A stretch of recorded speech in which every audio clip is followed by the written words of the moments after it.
Boom! We're live. Not really. We don't talk anymore. We don't talk anymore.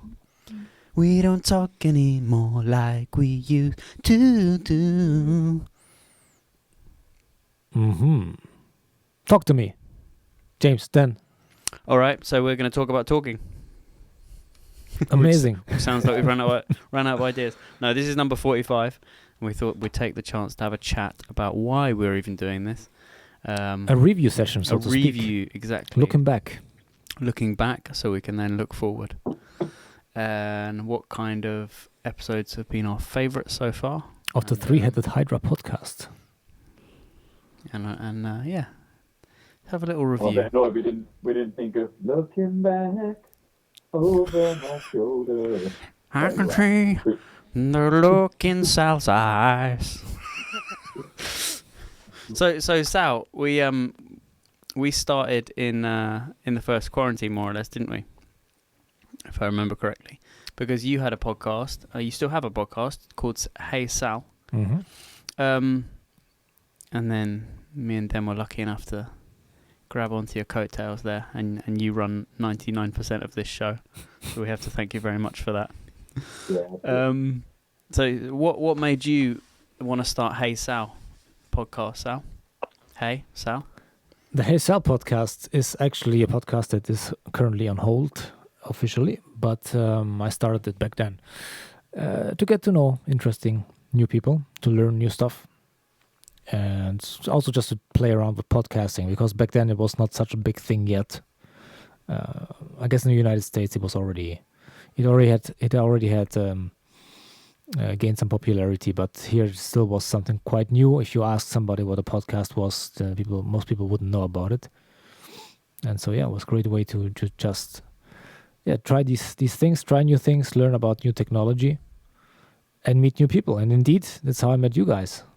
Because when I needed guests, I just asked everybody on the street and everybody that I met, hey, you want to be on my podcast? And if they knew what the podcast was, usually they were very happy about it because it was a new thing. And that's how I met James. Yes. Well, I thought you'd chosen me at random, but I hear that you were walking around the streets just asking people. I had a checklist and I was stalking people before. Rather, I thought you'd chosen me especially. Yeah, it's a great way to practice communication skills, isn't it? Because do you watch these back, both of you? Yeah, I don't. Often listen in the ears more than watch. You listen to them more, okay. It's interesting. Only because, like, maybe if you send one in, I'm doing something and I'll click it on and listen to it, rather than sit down. I will confess, and maybe my confession will help you to confess, but I do kind of hone in on my own bits a bit, just to kind of, like, I don't know, in a critical way. Do you do that? Do you find yourself doing that, or is that just my? I think that's a natural thing to do, because it's like when you're on a Zoom call, isn't it? And you're automatically drawn to your own face. If you keep your face on the screen, I've started taking it down to avoid that. But yeah, no, I think it's natural. For me, it's definitely natural because I'm editing these, so I watch them, whether I choose to or not. I have to watch the whole thing, and even though I've optimized my workflow too, and I'm automating, I started automating now things recently, and so unless there's like a big blooper I noticed during the show, and I remember that something really bad happened, like a technical glitch, or I don't know, somebody walking in and interrupting the podcast, something that actually never happened so far, but then I would go through the whole thing really and rewatch everything. In the beginning I did that though. I did the same thing that Dan was doing. I was honing in a bit more on my own bits. But yeah, it's natural, as you said, James, because you want to learn. You want to see, first of all, how you come across from your own point of view. Then, of course, you don't know how you're going to be coming across for people who don't know you personally. And learn also how to interact in such a format like this one, a podcast, because one thing that I'm very naturally like to do, especially since I'm not sure if it has to do with my Italian background, but I like to jump in and also halfway through a sentence of somebody else, just jump in. But it gets very annoying and confusing for somebody listening or watching. It's something I got better at. I'm still, I'm still learning, trying to grow there. But something that definitely, the podcast was useful for to notice that and improve. Go ahead. I'd sincerely say so. Honestly, you really don't do that. I've never noticed that. If that's what you've been trying to do, you definitely do it. You don't jump in at all. Compliment. Thank you. I was trying. What to do with that? I was trying to jump in 3 times there. Yeah. I was saying as well about the listening to your own bits. I guess you could tell yourself that you're trying to improve yourself, and that's the most useful thing you can do when you're listening to that conversation. Yeah, but really, I don't think that's true because you know, I think maybe what we all want to achieve is like a flow to the way we speak. Yeah, and we want to be like fluent and all makes sense. But when I listen back, you know what was going on in your head. So you don't really do that. It's not really critical. You know the sort of thoughts that you were dancing around as you say it. So actually, it's probably a little bit useless. It must be helpful in some sense. But that's what I find really interesting, actually, then about listening back to them, because, as you say, you know what you were thinking during different parts of the conversation. And oftentimes I'm listening, I think, Sal's just said something interesting. Ask that question. And obviously my head was somewhere else. And oftentimes I think I noticed that I wasn't really listening. I was no, but there's how dare you? There's really listening, like active listening, and then there's sort of waiting for the other person to stop speaking because you've got something prepared, which is related. And I think that's definitely a skill that I could work on. But it's incredible listening to it again and thinking, man, I wish I'd asked that question. Because how many times, you don't record your conversations every day, do you? All day, every day. Luckily. And luckily. But I wonder how many moments that we miss. We didn't ask the question that could have been so interesting. Let it flow well. You can't always ask the question because, like you say, otherwise you end up doing what Sal thought he did, which is busting in. You might ruin the flow of the conversation sometimes. You've got to let some slide, haven't you? When you watch a good podcast, man, people, I don't know, the conversation flows where you just see that there's a comedian in particular I like, and humour's quite interesting one to follow.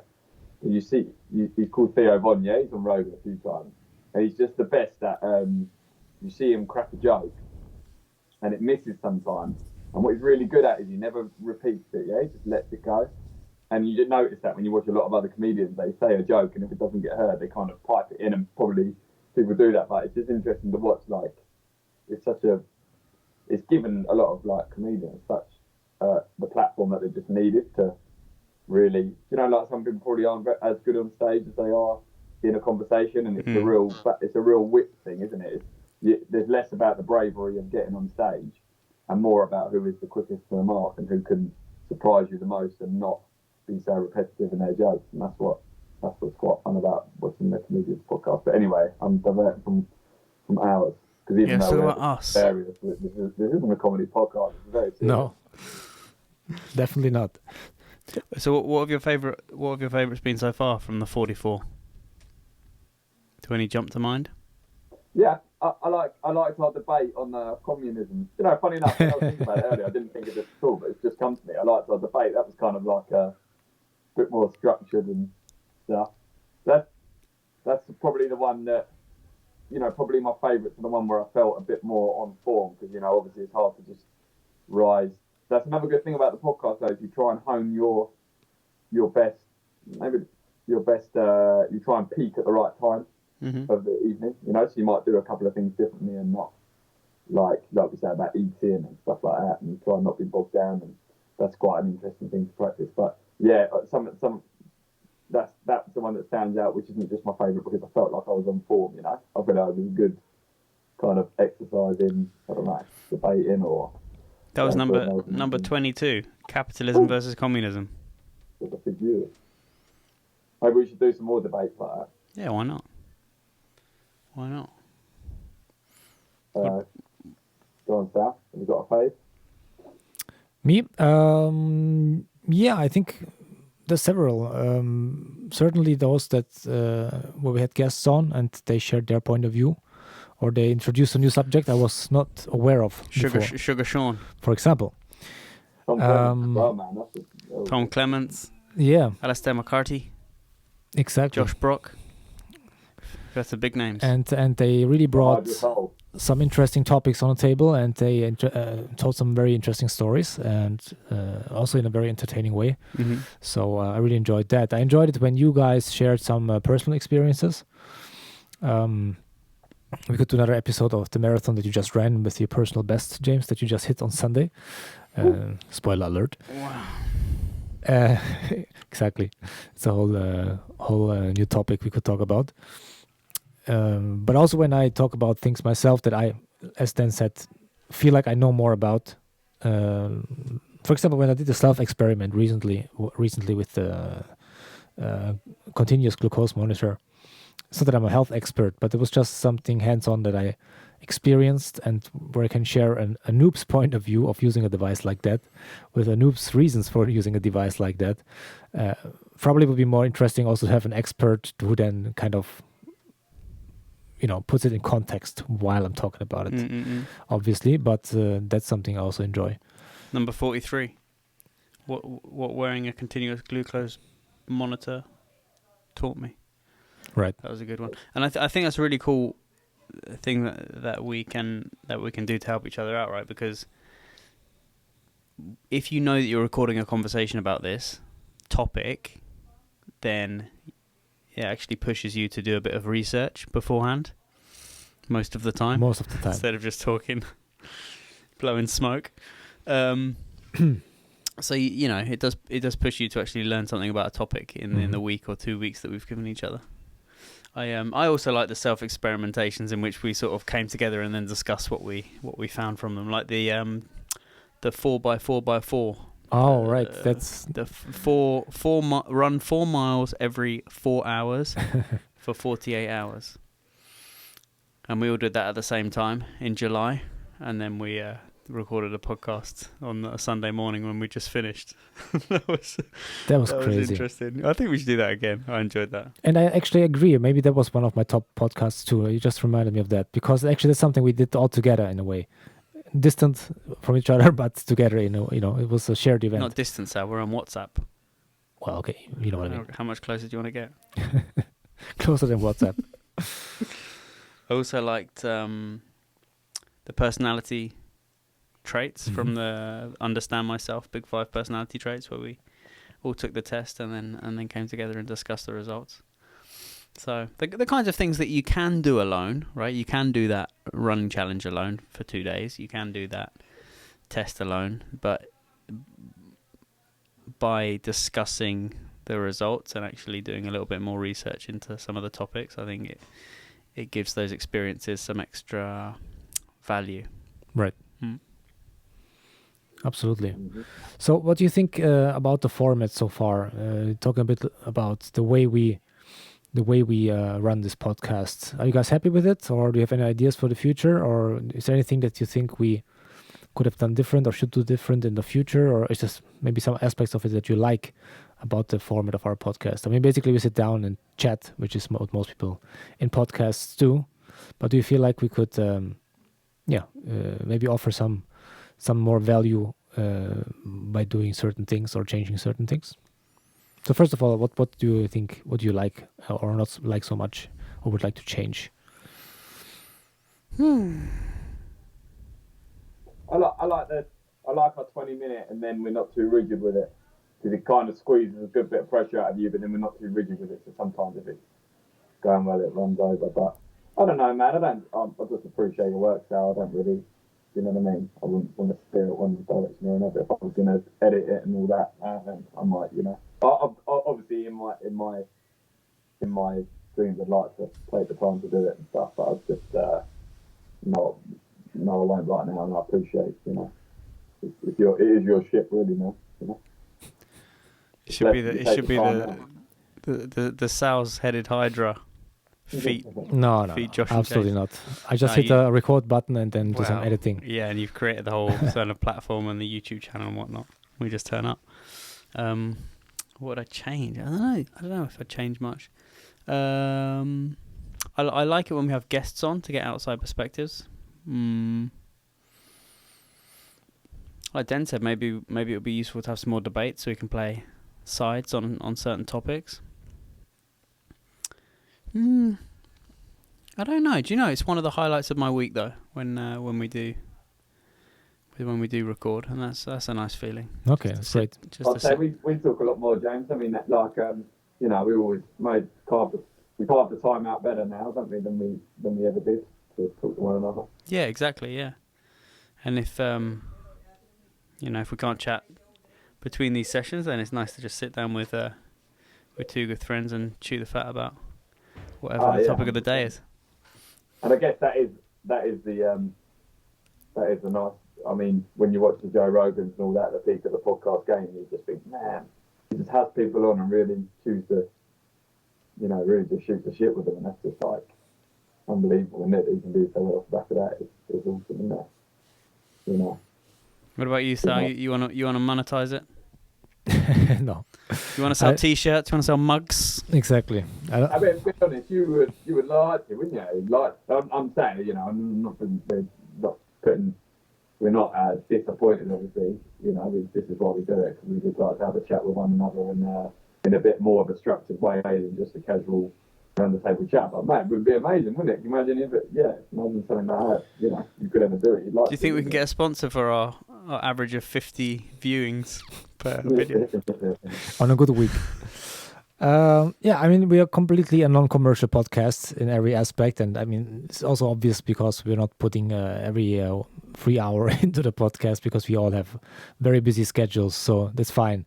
It's a fun project. It's what they call a hobby, and if a hobby at some point, slow but sure, in baby steps, improves and gets really good, and we start getting a following for some reason, by some strange mistake or coincidence, that'd be great, of course, and then you would take it from there. I think it's but I think we should just stick to the core idea, which is learn new things. As long as we are interested, I think that's the most important thing.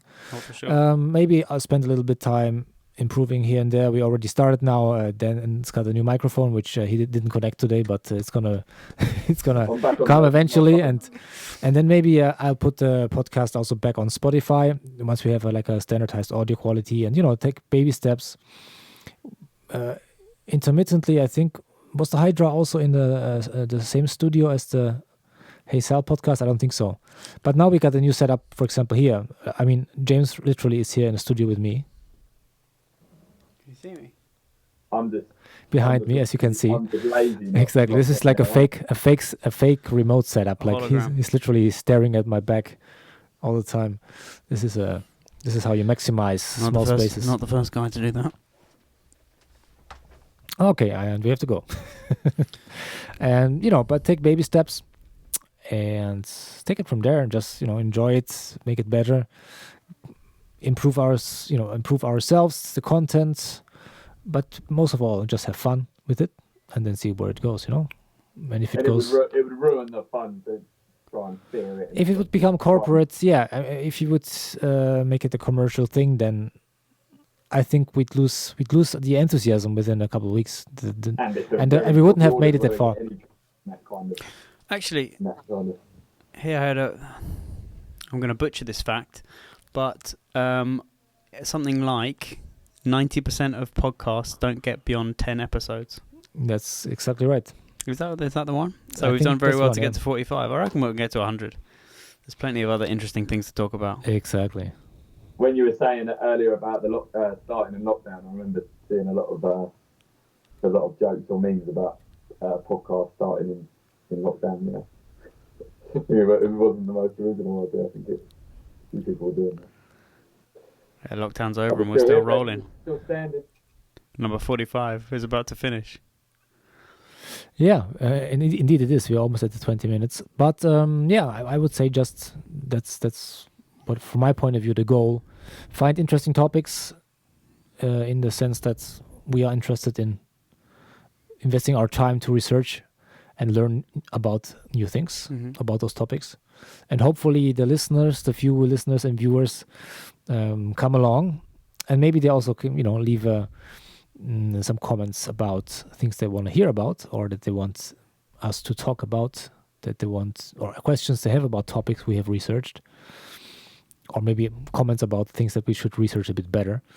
Speaking of comments, does anybody actually read the comments? I try not to do that. I don't think there are that many to read, Sal, to be honest with you. It's not When start Joe with. Rogan says, I don't read my comments anymore, it's because it gets thousands, and a good percentage of those are just useless abuse. We're dancing every time a we're comment not comes that in. lucky. Sugar Sean left us a comment saying, nice job, guys. That warmed my cold heart. Was it last year or? Yeah, I don't know which one that was on, but no, we don't get too many comments. A few more comments would be nice. But anyway, I don't do this for anyone else except us. Yeah, I enjoy the chats, and I enjoy learning new things. So that's enough for me for now. And I must say, when I used to upload the episodes on Spotify back then, or generally as a podcast format, because now it's actually only available on YouTube at the moment, we got quite some views actually, a couple hundreds. So it's not the tens of thousands, but wasn't bad. So I think once we get the audio quality where we want it to be, I'll start uploading it again. Back on the Spotify. Yeah. Nice. Yeah. All right. Anything else you guys want to add, or want to wrap this up? Thanks, guys. No, just thank you both. We close with Elton John. I'm still standing. Go on then. Better than I've ever been. I'm looking like a true survivor. I'm feeling like a little kid. I'm still standing. After all this time. 45 episodes. My lord. All right. On to 45 more. Still DR3. Keep it going. Keep it up. Bye-bye. Cheers, guys.